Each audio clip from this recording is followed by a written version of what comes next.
Gisele, eu preparei aqui uma parte aqui do relatório, né? Foi publicado o relatório, o Alexandre de Moraes, ele tirou o sigilo do relatório da Polícia Federal relativo a essa investigação, essa grande investigação contra a tentativa de golpe. E aí o Brasil assistiu horrorizado, né, estarrecido, os diálogos de militares do alto escalão planejando o assassinato do presidente Lula, planejando o golpe. São mais de 800 páginas. Eu falei contigo nos semanas, você falou, Miguel, eu estou lendo aqui, né, deixa eu ler isso aqui.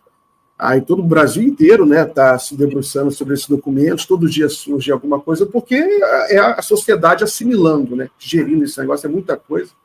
Aí, por exemplo, tem essa informação aqui, que é do relatório. Nada disso é novo, porque o relatório foi publicado 4 dias atrás já. Mas a gente está, né, trazendo à tona, cada dia uma bomba diferente que a gente descobre aí, que aí é um diálogo do Mário Fernandes, general Mário Fernandes, com o Cid, né? Cid, boa noite, meu amigo, antes de mais nada, me desculpe. Enfim, babá. Aí ele fala, a primeira coisa, durante a conversa que eu tive com o presidente, né, Bolsonaro, ele citou que o dia 12, pela diplomação do Lula, né, de Xingu Lula, não seria uma restrição, que isso pode, qualquer ação nossa pode acontecer até o dia 31 de dezembro e tudo. Ou seja, o golpe poderia acontecer até o último dia, tudo era o plano deles, mas enfim, só queria trazer essa informação, porque eu coloquei como manchete, mas, mais uma vez, bem-vindo, queria ver a sua avaliação do geral aí desse relatório, quais as suas impressões gerais. Bem, é um pouco difícil fazer uma avaliação assim, geral, eu acho que eu vou destacar alguns pontos que me pareceram mais importantes. Eu ainda não acabei a leitura do relatório. São 884 páginas e a gente tem que trabalhar também, né? Então, não dá para ficar o tempo todo lendo o relatório. Agora, eu acho que depois de tudo que eu li, eu já estou mais no final do que no começo, eu acho que tem alguns pontos que a gente poderia destacar.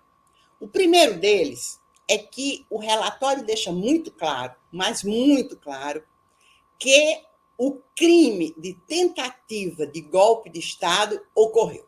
Então, eu acho que esse é um ponto que não há jurista nesse país, né, que possa segurar um debate de 2 minutos com base nesse relatório, dizendo que não houve tentativa de golpe. Na verdade, não houve o golpe, mas não existe previsão legal para o golpe. Porque se a pessoa dá um golpe e o golpe faz sucesso, o golpe se completa, como se completou em 1964, se inaugura uma nova ordem jurídica e todo mundo que reclamava no passado está liquidado. Então, o crime é de tentativa de golpe de Estado e de tentativa de abolição violenta do Estado de Direito. Então, quanto a isso, não há a menor dúvida de que isso ocorreu. Não há dúvida por pelo menos 4 pontos, né? Eu anotei aqui para a gente, para não me perder muito, porque o relatório é muito grande. Primeiro, que você tem um grupo de pessoas no governo, entre os militares, na Polícia Federal, na ABIN e no Congresso, pelo menos o Valdemar da Costa Neto é um nome sobre o qual não paira a menor dúvida. Esse conjunto de pessoas, essas pessoas se organizaram e traçaram, e organizaram, eles estavam articulados. A partir dessa articulação, cada um na sua esfera de atuação, eles começam a fazer o planejamento por escrito. Tudo por escrito, né? Nós temos o relatório da Polícia Federal, mostra as etapas são registradas por escrito. Aí eles começam a agir em vários setores, a fazer diligências. Por exemplo, o Mauro Cid vai pressionar o Freire Gomes, né, que é o comandante do Exército, a que o Freire Gomes converse com os demais militares, os demais generais da sua área de atuação, para ver se esses generais vão apoiar o golpe. o policial federal vai fazer um estudo sobre qual é a segurança que o presidente Lula tem, porque esse Vladimir, policial federal, ele era uma das pessoas que trabalhou, uma das pessoas que trabalhou na transição. Ou seja, depois que o presidente Lula foi diplomado, no dia 12 de dezembro, até ele assumir o cargo de presidente da República, havia uma equipe de policiais federais, evidentemente, que cuidava do presidente Lula durante esse chamado período de transição. E um dos presos, né, um dos indiciados, inclusive ele está preso, que é esse policial federal, ele foi deslocado da Polícia Federal, pela Polícia Federal de Brasília, para trabalhar na segurança do presidente Lula, né? É por isso que eles chegaram a acreditar que haveria uma possibilidade real de matar não apenas o presidente, né, mas também o vice, mas também o presidente do Supremo Tribunal Federal, o ministro Alexandre de Moraes. Então, várias diligências em várias áreas diferentes foram feitas. Por exemplo, havia o pessoal da área jurídica, inclusive tem um colega meu aqui, eu vou até achar o nome dele, Amaury Saad. Ele é mestre e doutor em Direito Administrativo pela PUC de São Paulo, e ele é um dos responsáveis pela redação do decreto, aí sim, a peça jurídica que daria sustentação a esse golpe de Estado.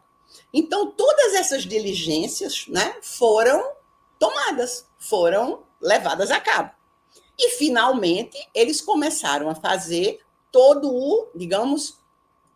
a avaliação dos possíveis desdobramentos, né, que seriam, digamos, a consequência do ato do golpe de Estado, né? Então, eles pensam também no a posteriori. Então, para a gente resumir essa primeira parte, eu diria o seguinte: primeiro, eles organizam, eles pensam na questão da proteção do presidente da República no Palácio da Alvorada. Esse é o primeiro ponto deles, né? Eu imagino que a convocação, eu vou falar sobre isso daqui a pouco, porque eles vão convocar, a ideia é que eles iriam convocar uma rede nacional de rádio e televisão. Inclusive, eu acabei de ler agora, eu estou suando tanto, gente, porque faz um calor no Rio, e nem o ar-condicionado dá vencimento. Mas, enfim, hoje eu li o discurso de 4 páginas que Bolsonaro faria numa cadeia de rádio e televisão. Então, eu suponho que essa cadeia de rádio e televisão funcionaria a partir do Palácio da Alvorada, porque essa era a primeira providência deles, garantir a segurança do presidente da República, de Bolsonaro, no Palácio da Alvorada. A segunda, e essa sim decisiva, e elas são concomitantes, mas a segunda etapa seria neutralizar aquilo que eles chamam de estruturas estratégicas. Essa é uma expressão bem militar. Eles chamam de estruturas estratégicas. E aí, o que é que seriam essas estruturas estratégicas? Em primeiro lugar, Supremo Tribunal Federal, né? Então, você tem que deslocar, aí não é somente um cabo e um soldado, mas você tem que deslocar uma força militar para o Supremo Tribunal Federal para impedir que aqueles ministros, né, tentassem reagir, seja chamando a luta política, seja fazendo discurso, seja se articulando com as forças do Congresso, enfim. Essas estruturas estratégicas seriam o Supremo Tribunal Federal, o Congresso Nacional, né, tanto o Senado quanto a Câmara, alguns setores que poderiam ser disruptivos, contrário ao golpe, nos estados, e isso eles só vão sabendo a partir do momento em que o golpe vai sendo consolidado, né? Ele vai se desdobrando. Então, eles pensam em todas essas estratégias, né? E, finalmente, Bolsonaro faria esse discurso numa cadeia de rádio e televisão, e esse discurso informaria a população brasileira, basicamente, 3 coisas. Primeiro, estariam anuladas as eleições de 2022, de outubro, né? a eleição em que Lula e Alckmin venceram a disputa. Essas eleições estariam anuladas. Em segundo lugar, todos os mandatos de deputados federais, senadores, do presidente da República, do vice-presidente da República, todo mundo que tem mandato, essas pessoas teriam seus mandatos prorrogados, né? Até que novas eleições fossem convocadas, mas isso seria algo a ser discutido no futuro. E, finalmente, eles fariam uma substituição no Tribunal Superior Eleitoral. Eles tirariam de lá os ministros Alexandre de Moraes, claro, o ministro Fachin e o ministro Lewandowski.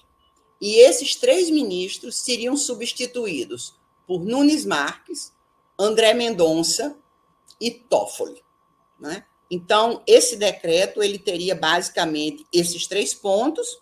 Isso tudo faz parte do que eles chamam de Operação 142. Essa Operação 142 faz referência ao artigo 142 da Constituição, que Bolsonaro sempre invocava, e esse artigo, né, essa Operação 142, ela partiria, né, do discurso do Bolsonaro no Palácio da Alvorada, falando na garantia, falando para a população sobre a anulação das eleições, a prorrogação dos mandatos, a troca dos ministros, mas também informando que ele estava convocando, e isso é muito importante, porque, digamos, é a dimensão jurídica do golpe, né? Ele estaria convocando o Conselho de Defesa e, em seguida, ele mobilizaria aquilo que eles chamam de juristas e formadores de opinião. Então, basicamente, né, do que eu li até agora, eu acho que esses são os pontos mais importantes. A gente tem agora, digamos assim, alguns destaques, mas, no geral, eu acho que esses são os pontos mais importantes se a gente considera o inquérito da Polícia Federal. Tchau, tchau.